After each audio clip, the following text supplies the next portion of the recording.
So our next major topic in Unit 2 is energy. So first we need to go over some of just the basic definitions of energy. Energy isn't really a thing, but it's this property that all material has. Everything has energy in some way, shape, or form. When we measure energy in joules. So our units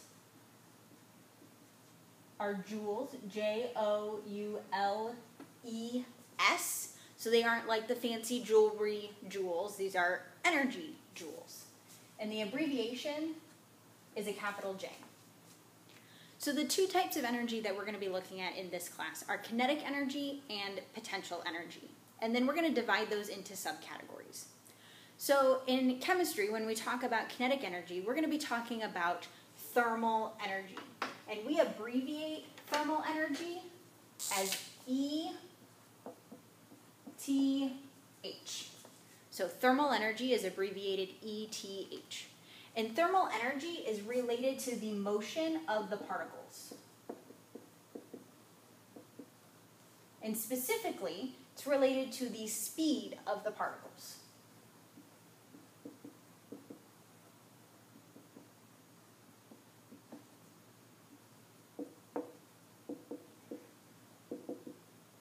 Now, we've also learned that the speed of the particles is related to its temperature.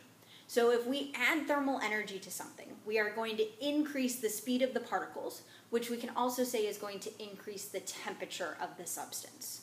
If we take away thermal energy, our speed of the particles is going to decrease, and therefore our temperature is also going to go down. So temperature, thermal energy, and the speed of our particles are all interrelated.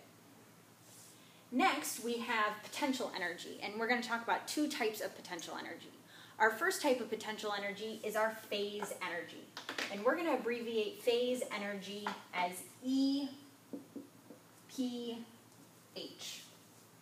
And our phase energy is related to the state of matter that a substance is in.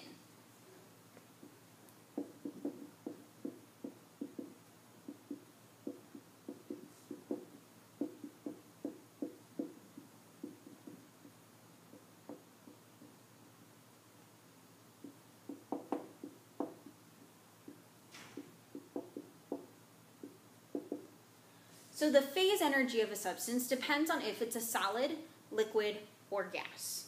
So our phase energy is the potential energy that's stored in those forces, those attractions between the particles.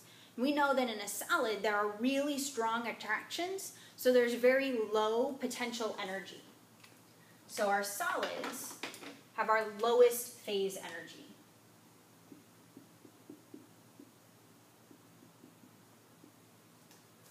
Next, we have our liquids, and our liquids have moderate intermolecular forces. They have moderate attractions between the particles, so they have medium phase energy.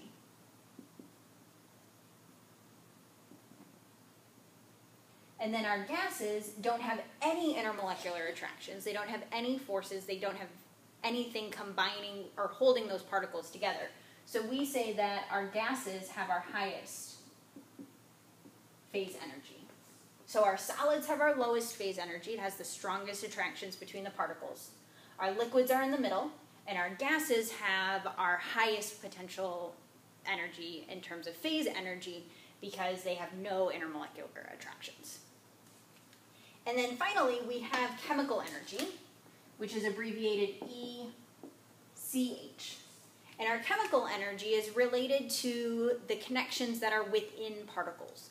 And we haven't talked about what the insides of our particles look like yet, so we're going to leave chemical energy for right now, and we'll come back and we'll look at that more next semester. So for right now, we're focusing on two types of energy. We're focusing on kinetic energy, and in here we're going to look at thermal energy as our kinetic energy. And then our potential energy consists of two pieces, and for right now we're just going to focus on the first one, which is the phase energy. And the amount of phase energy is related to those attractions between the particles. So our solids have our lowest phase energy, and our gases have our highest phase energy.